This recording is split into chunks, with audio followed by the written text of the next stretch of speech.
में आप सभी का बहुत बहुत स्वागत है।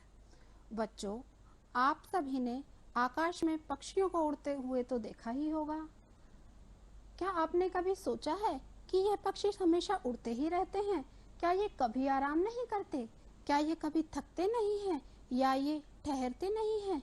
बच्चों, पक्षी भी थकते हैं, वे ठहरते भी हैं और आराम भी करते हैं, लेकिन बच्चों, इनका हौसला कभी नहीं थकता। मतलब ये जीवन से कभी भी हार नहीं मानते। तो बच्चों, आज की इस कक्षा में हम बात करेंगे पक्षियों की, उनके हौसलों की, उनके बनते बिगड़ते घोंसलों की तथा उनके द्वारा किए जाने वाले नित नए निर्माण की और मनुष्य को इससे मिलने वाली प्रेरणा की। तो बच्चों, आज की इस कक्षा में हम पढ़ेंगे अपनी पाठ्य पुस्तक मंजरी का पाठ 18, जिसका शीर्षक है नीड़ का निर्माण फिर। और बच्चों, इस पाठ के रचनाकार हैं डॉक्टर हरिवंश राय बच्चन जी। बच्चों, आज की इस कक्षा में हम जानेंगे कि विनाश के दुख से निर्माण का सुख अधिक श्रेयस्कर होता है। साथ ही यह भी जानेंगे कि हमें अपने जीवन में बीत चुके नुकसान पर पछताना नहीं चाहिए, बल्कि नव निर्माण के लिए प्रयत्नशील रहना चाहिए। बच्चों, आज हम इस कविता का स्वसर वाचन करने के साथ साथ उसमें आए शब्दों के अर्थ को भी जानेंगे तथा उसके भाव को समझ सकेंगे। आइए दोहराते हैं पूर्व में पढ़ी गई एक कविता की पंक्तियों को। बच्चों, यह पक्षियों से संबंधित कविता है। इसे हम अपनी पिछली कक्षाओं में पढ़ ही चुके हैं। यह कविता हमें निरंतर प्रगतिशील रहने के लिए आह्वान करती है। आइए दोहराते हैं इन पंक्तियों को।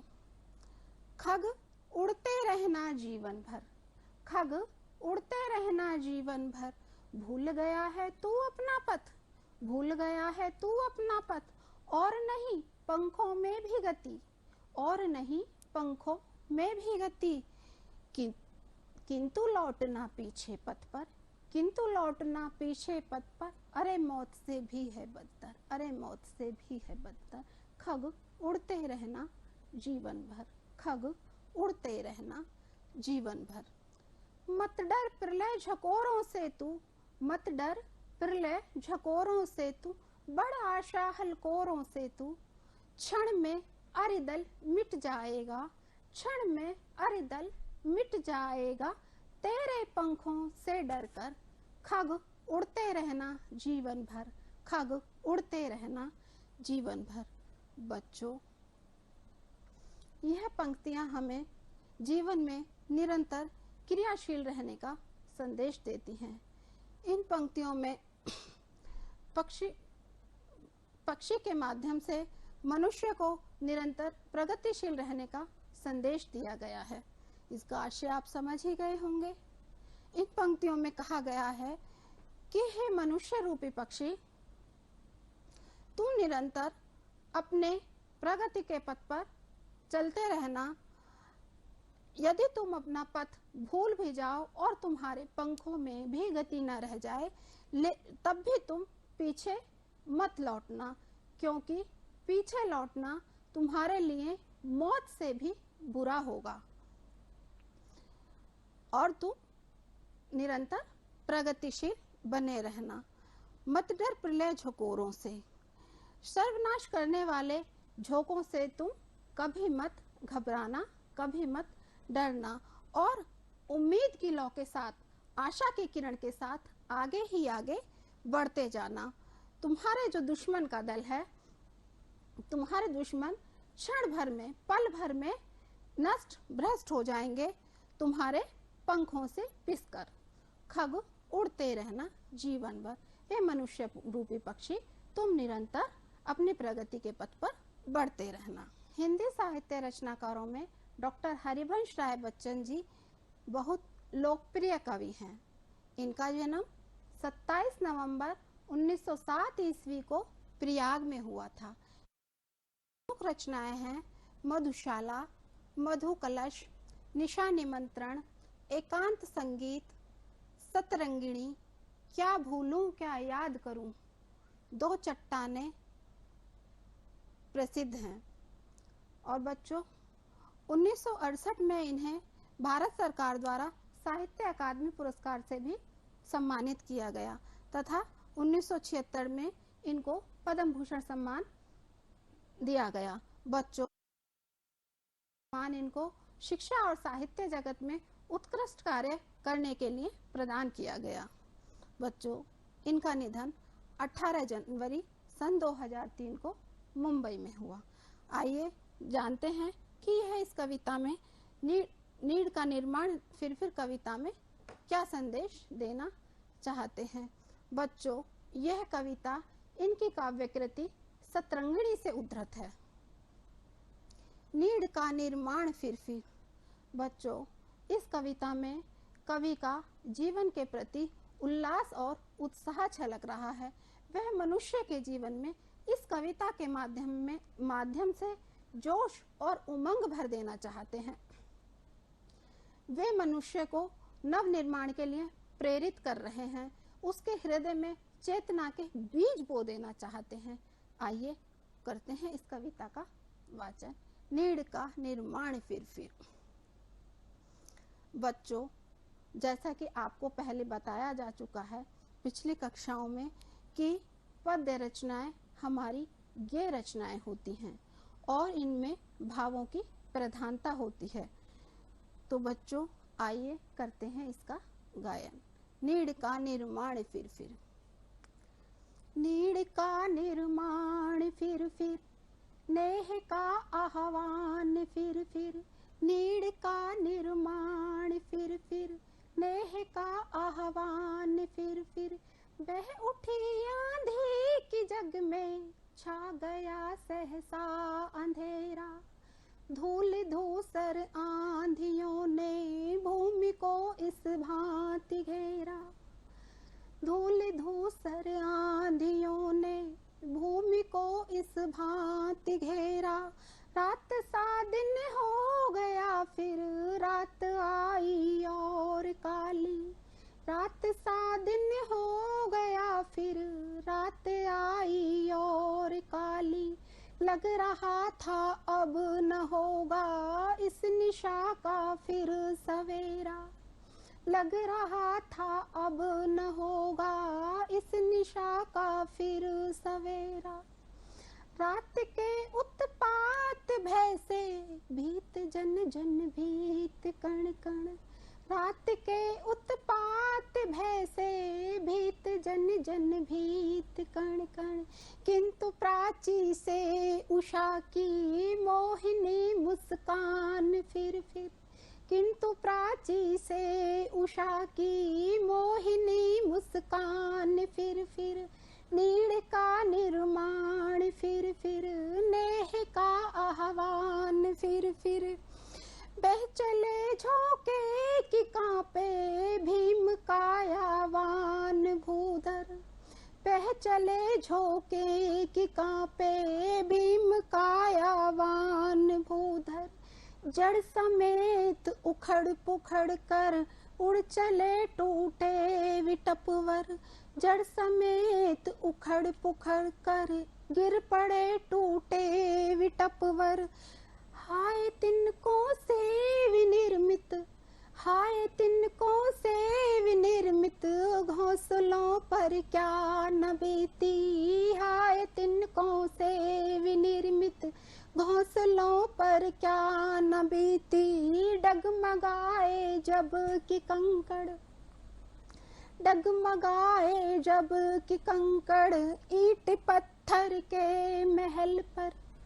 डगमगाए जब कि कंकड़ ईंट पत्थर के महल पर।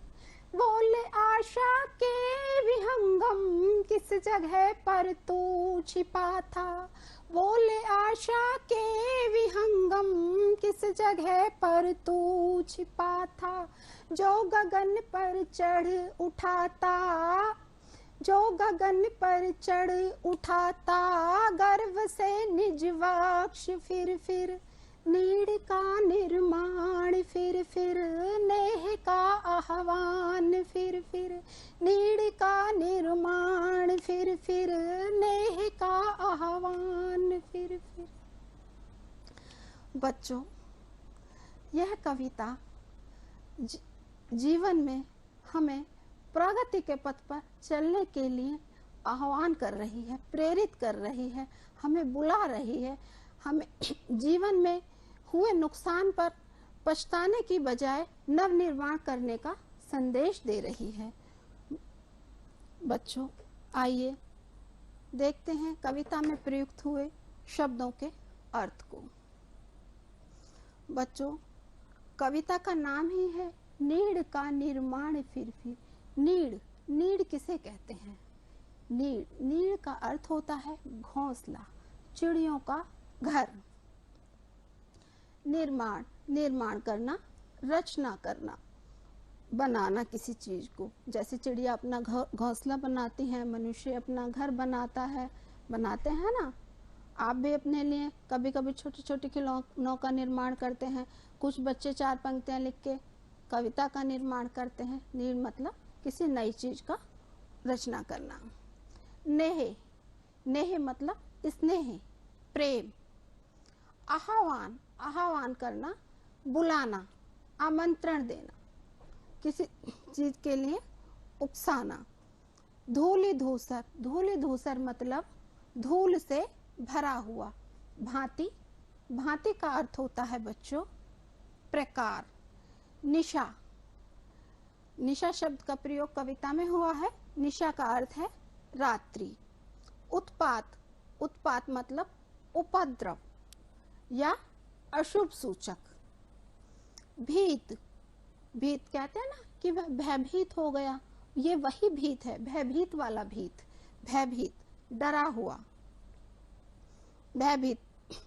उषा मतलब अरुणोदय की लाली। प्रभात।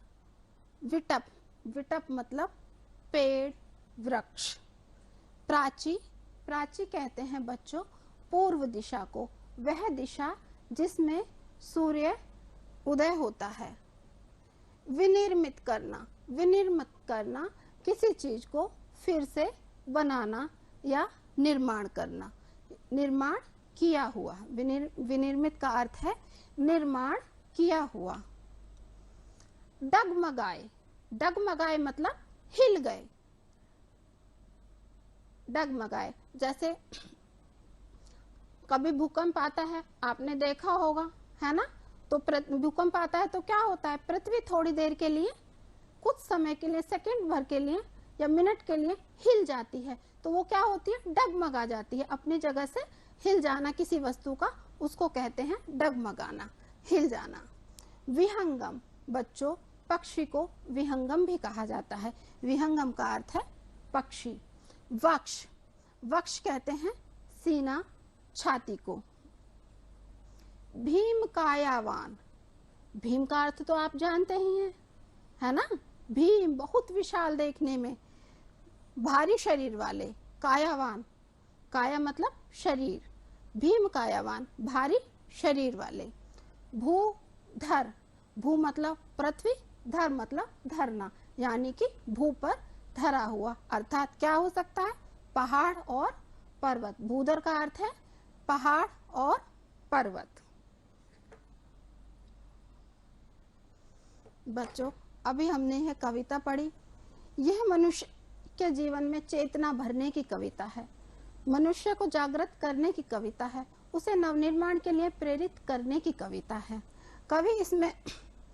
कवि इसमें मनुष्य के जीवन में उमंग और उल्लास भर देना चाहते हैं, मनुष्य के हृदय को जोश से भर देना चाहते हैं।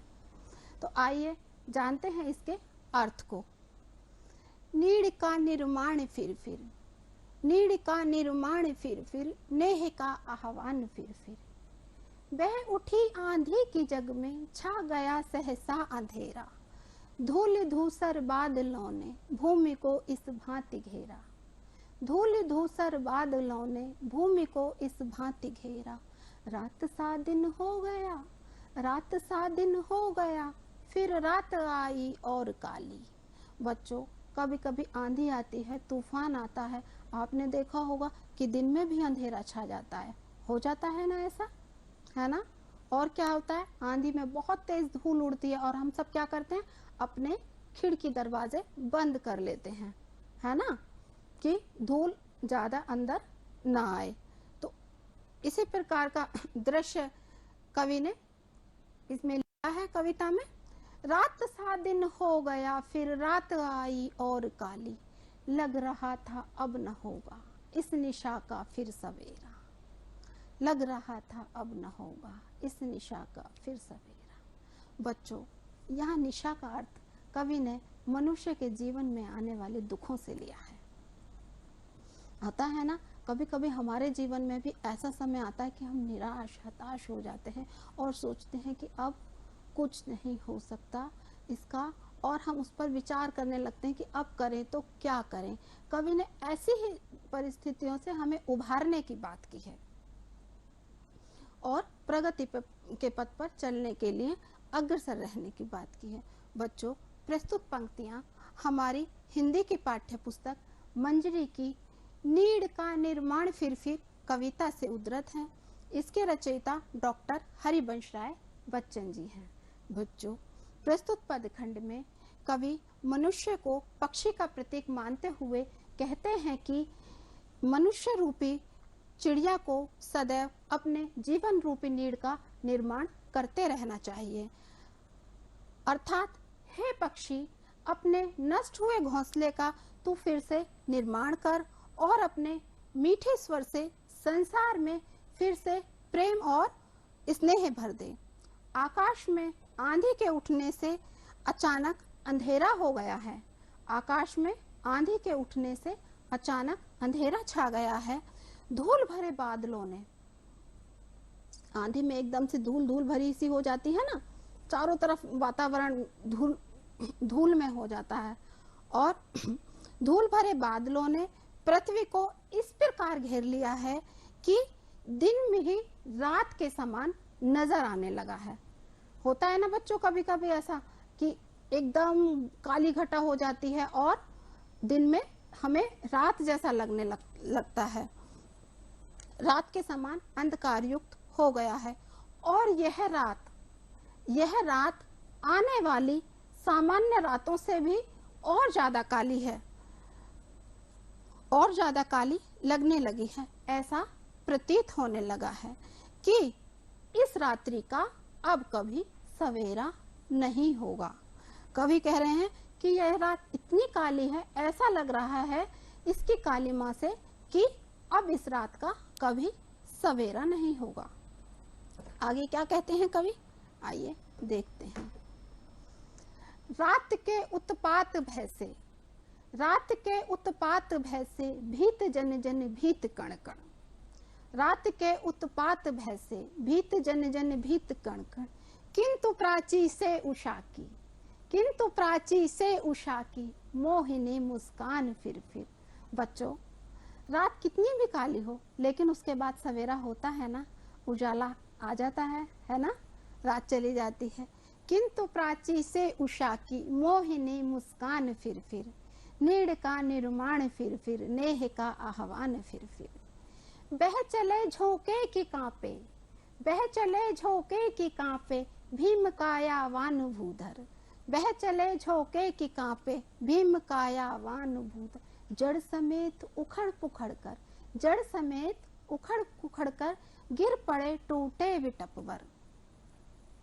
प्रस्तुत पदखंड में कवि कहते हैं, इस रात्रि में भयंकर तूफान के आने से प्रत्येक व्यक्ति और जीव जगत भयभीत हो गया है, किंतु पूर्व दिशा में सूर्य की किरण के आने से, अरुणोदय की लाली के आने से अंधकार दूर हो गया है और फिर से मनुष्य निराश ना हो, और मनुष्य तू इस अंधेरे से, इस आंधी से निराश ना हो और स्नेह से युक्त होकर फिर से अपने नए सृजन कार्य में व्यस्त हो जा। रात में आने वाली आंधी के झोंके इतने तेज थे, रात में आने वाली आंधी के झोंके इतने तेज थे कि उससे विशालकाय पर्वत भी कांप उठे और बड़े बड़े पेड़ भी जड़ समेत, मतलब जड़ सहित उखड़कर नीचे गिर पड़े। आगे क्या कहते हैं कवि? हाय तिनकों से विनिर्मित, हाय तिनकों से विनिर्मित घोंसलों पर क्या न बीती।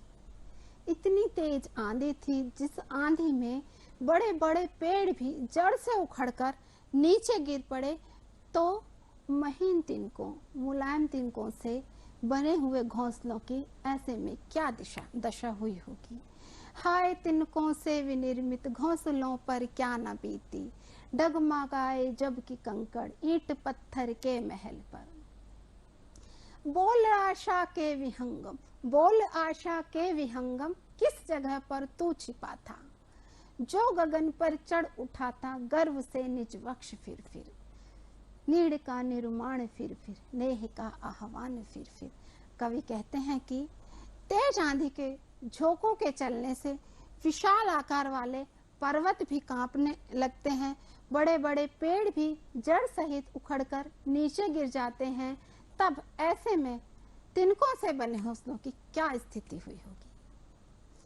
बोल आशा रूपी पक्षी, हे आशा रूपी पक्षी, तू बता कि तू अब तक कहाँ छिपा था, जो आकाश पर चढ़कर गर्व से बार बार अपना सीना तानता रहा और फिर से घोंसले के निर्माण में व्यस्त होकर प्रेम और स्नेह को निमंत्रण देकर अपने सृजन कार्य में लग जाता है। बच्चों, कवि मनुष्य को पक्षी के माध्यम से समझा रहे हैं कि पक्षी कभी भी अपने हौसले नहीं हारते। उनका घोंसला चाहे 10 बार भी नष्ट भ्रष्ट हो जाए और वे तिनकों को चुन चुनकर अपने घोंसले का फिर से निर्माण कर ही लेते हैं। इसी प्रकार तुम भी अपने जीवन में आने वाली बड़ी से बड़ी बाधा से मत घबराओ और पक्षियों को देखकर उनसे प्रेरणा लेकर उनकी भांति अपने निर्माण कार्य में फिर से जुट जाओ। बच्चों, आइए देखते हैं प्रस्तुत कविता में कवि मूल रूप से क्या कहना चाहते हैं। बच्चों, प्रस्तुत कविता नीड़ का निर्माण फिर फिर में कवि डॉक्टर हरिवंश राय बच्चन जी मनुष्य के मन में निरंतर आशा का संचार करने और भविष्य के प्रति उसे आशावान बने रहने की प्रेरणा देते हुए कहते हैं कि संकट चाहे कितना भी बड़ा हो, मनुष्य अपने प्रयत्न से उसे दूर कर ही सकता है। कवि ने इसके लिए प्रकृति में समय समय पर घटने वाली घटनाओं का उदाहरण देते हुए कहा है कि आंधी या तूफान कितनी ही बार क्यों ना आए, चिड़िया के घोंसलों और वह चिड़िया के घोंसलों को नष्ट कर दे, लेकिन वह अपना घोंसला फिर से बना ही लेती हैं।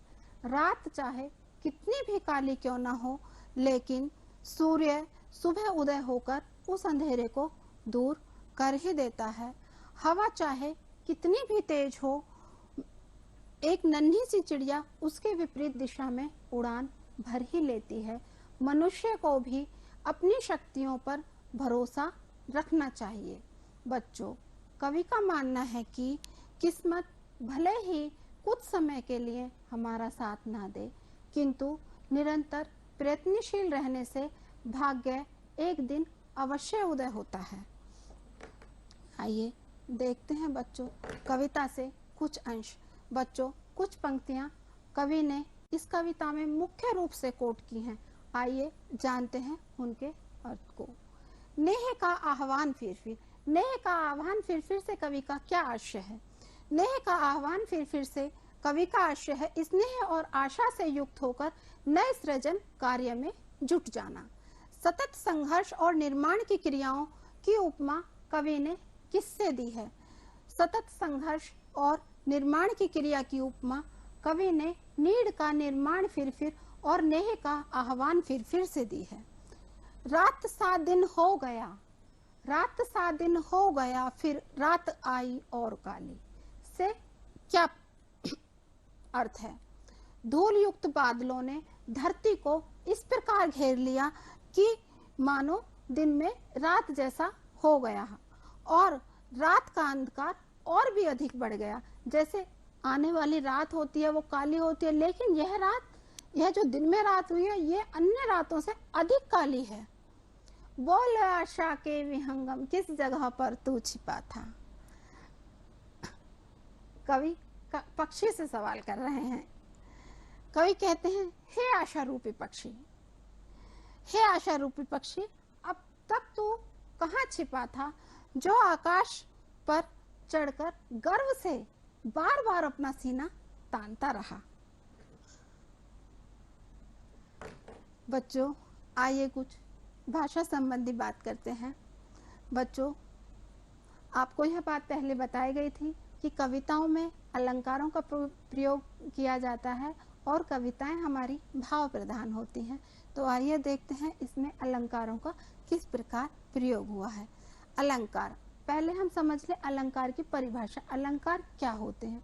बच्चों, जिस प्रकार आभूषण मनुष्य को सुशोभित करते हैं, मनुष्य आभूषण पहनकर सुंदर लगने लगता है, उसी प्रकार कविताएं भी आभूषणों, अलंकार रूपी आभूषणों से सुसज्जित होती हैं। अलंकार का शाब्दिक अर्थ है आभूषण। भाषा को सुंदर बनाने के लिए अलंकारों का प्रयोग किया जाता है, अर्थात जो शब्द भाषा अथवा काव्य की शोभा बढ़ाते हैं उन्हें हम अलंकार कहते हैं। कविता में अनुप्रास अलंकार का प्रयोग हुआ है। अनुप्रास अलंकार, अनुप्रास अलंकार क्या है। जहाँ एक ही वर्ण की बार बार आवृत्ति होती है, अर्थात एक से अधिक बार होती है, वहाँ अनुप्रास अलंकार होता है। पाठ में प्रयोग, पाठ में किस प्रकार प्रयोग हुआ है। धूलि धूसर, धूल में धा वर्ण की बार बार आवृत्ति हुई है, तो यहाँ पर क्या है, अनुप्रास अलंकार। इसी प्रकार भूमि को इस भांति घेरा में भी भा की आवृत्ति हुई है, यहाँ पर अनुप्रास अलंकार है।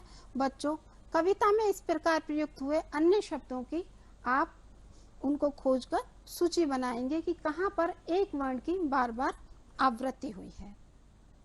पुनरुक्त शब्द, पुनरुक्त शब्द किसे कहते हैं। जिन शब्दों की एक से अधिक या दो या तीन बार प्रयुक्त होते हैं, पुनरावृत्ति मतलब दोहराना आवृत्ति होती है, उन्हें पुनरुक्त शब्द कहते हैं। पाठ में प्रयोग, पाठ में किस प्रकार प्रयोग हुआ है। कविता में फिर आया है, फिर जन जन तथा कण कण, पुनरुक्त शब्द का प्रयोग हुआ है। आप देख रहे हैं ना बच्चों, यहाँ फिर हुआ है, फिर यहाँ फिर हुआ है, मतलब फिर शब्द की पुनरावृत्ति हुई है। यहाँ पर जन शब्द का प्रयोग हुआ है, जन का फिर दोबारा तुरंत साथ में प्रयोग हुआ है, तो मतलब साथ में पुनरावृत्ति हुई है, तो इनको हम पुनरुक्त शब्द कहते हैं। फिर निर्माण करने की क्रिया की विशेषता प्रकट कर रहा है, जबकि जन जन से प्रत्येक जन और कण कण से प्रत्येक कण का बोध हो रहा है।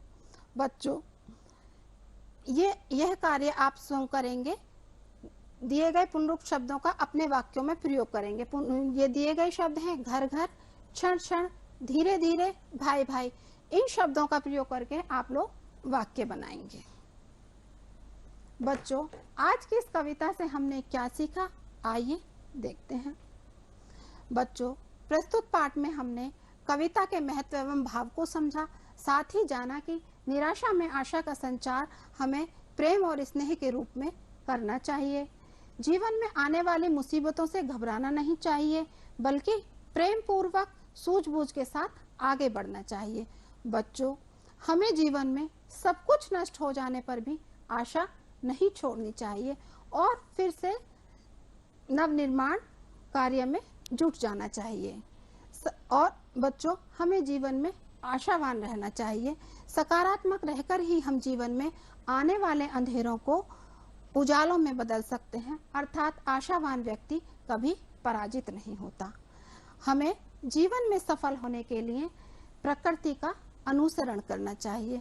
बच्चों, यह कविता बहुत ही सकारात्मक सोच की कविता है। यह कविता बच्चों उसका जो अभी आपने पढ़ी नीड़ का निर्माण फिर से अन्य, ये आपकी पुस्तक से है। इस कविता को आप घर पर पढ़ेंगे और इसमें दिए हुए इन प्रश्नों को हल करके आप अपनी पुस्तिका में लिखेंगे। भाई बच्चों, अब कुछ कार्य आपके करने के लिए कुछ रचनात्मक कार्य करेंगे तथा कुछ गृह कार्य। आप सभी बच्चे अपनी पुस्तिका में एक पक्षी अथवा घोंसले का सुंदर चित्र बनाएंगे। जैसे चिड़िया अपना घोंसला बनाती है, ठीक वैसे ही मनुष्य भी अपना घर बनाता है। बच्चों, मनुष्य को घर बनाने में किन किन वस्तुओं की आवश्यकता होती है, आप उन वस्तुओं की सूची बनाएंगे। आप सभी इस प्रकार की कुछ अन्य कविताएं बच्चों, जैसे सकारात्मक सोच की आशावादी कविता आज आपने पढ़ी, आप इस प्रकार की कुछ अन्य कविताएं जैसे नर हो न निराश करो मन को और कांटों में राह बनाते हैं आदि पढ़ेंगे। वह कविताओं का संकलन भी करेंगे। आप सभी अपने भावों व विचारों को कविता के रूप में व्यक्त करके एक नई कविता का निर्माण भी करेंगे। बच्चों, आपको यह पाठ समझ में आया होगा। कविता को पढ़ने, सुनने, देखने व समझने के लिए आपका बहुत बहुत धन्यवाद। शुभ आशीष।